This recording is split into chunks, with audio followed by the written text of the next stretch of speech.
Hey.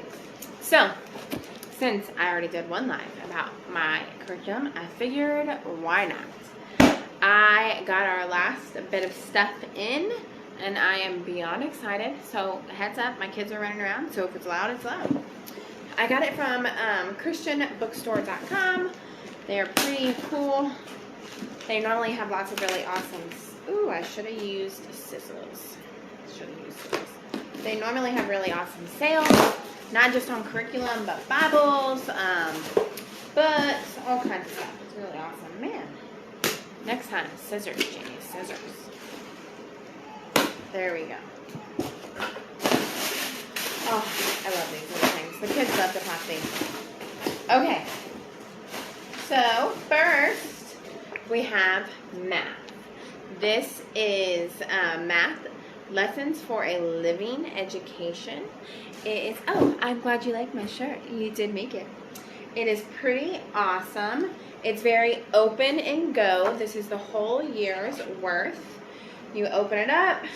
You're able to read to them, do your few lessons, a few exercises for the day, and done. It's about 8 pages. It won't take that long. First graders, this is Elsa's, do not need a long school day. When you're at home, it's completely different than when you're at public school. At home, you are able to get a first grade's lesson done with under 2 hours. I mean, 40 minutes is actually enough. This is Explode the Code for Elsa. This, I don't count this as a whole curriculum. I count this as extra work. It's really simple worksheets that kind of remind her of different phonics, like A says A as an apple. Find the picture that begins with A. Do the same thing over here. Circle the same word. So the first word's bag, and then they have to circle the right word. So this is something that she can do on her own while I'm helping maybe Allie or Maddie or whatever's going on. Each kid has one. This is why I love christianbookstore.com, because they actually had the world's greatest Bible trivia for kids for 99 cents. I had no intentions on buying this, but I thought, well, what better? I mean, your kids should know tons about the Bible. It's hard for me to learn a lot, so why not them? Let's see. Here is Allison's writing standards. She really loves to write. Very simple also, not like super simple, but it gets to the point. This is kind of Charlotte Mason style, and the whole point is school is not just sitting there looking at workbooks, going crazy. It is doing what you need to do and then moving on, learning the concept. It's all biblical. There's scriptures written into it. Like today, you will receive the second page from your story from your book worksheet, page 2, or students' progress report, which they fill out. This is the best sentence I wrote this whole week. I think it is the best because I made a mistake here, but this is what I've learned to help me not make this mistake again. I think she'll be able to fly through this pretty fast. I probably should have got the next level.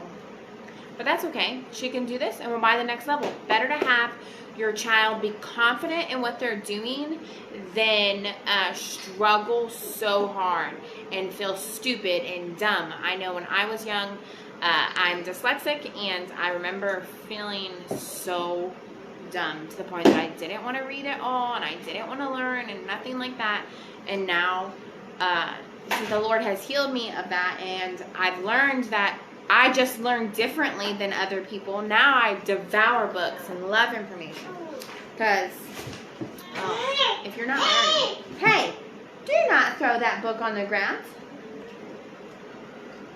Okay, this is Madison's Language Arts for a Living Education. This is 5th grade, which she is supposed to be in. That's what she is doing. Last year she did not... When I sent her back to public school, she scored close enough that she could have been in 5th grade, or I could have kept her in 4th. Her choice was to stay in 4th because she didn't feel confident, which was completely fine with me. Now that we know, after when they went to public school, they got all great grades. She'll do this, and then we'll move on to the next one in 1 year. I know she'll devour it. And here is Elsa's. Ooh, it's heavy. This is a kit. Do not unwrap. So she is also doing language arts lessons for a living education. Let's open it up to a random lesson and look at it together. Exercise 2, not at the beginning. Lesson number 7. Do you remember what happened up to now in the story Not Too Small at All? Narrate or tell me what you remember. Then let's read page 16 together. Here you go. You read the first sentence. And it shows them. So this is something you don't have to prepare in advance. You're able to literally open the book and start it with your child. Let's review the words that use letter combinations that we've learned. Read each word as I point to them. Let's study some new letter combinations. Let's look at what happens when you add a consonant before the letter R. Let's see. So it is how many pages for one day? 11. 11 pages. And I think that is really good. There's some little books that you're reading. This is the book they were talking about. Lucy's playing with the book. I think that's all I ordered. Oh, the teaching book for writing standards for Allison. So the really cool thing about homeschool curriculum is that it's not just a workbook where you're not having any instruction.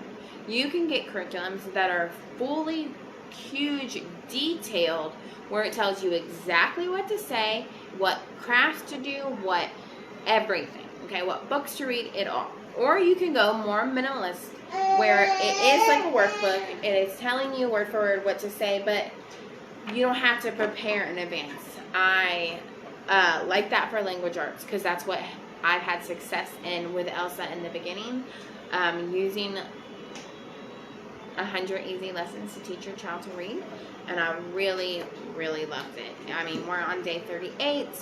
Some days is better than others. Elsa can be super grumpy in the beginning, and by the end, she's ready to go.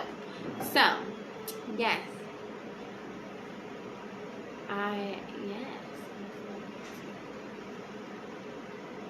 I love y'all.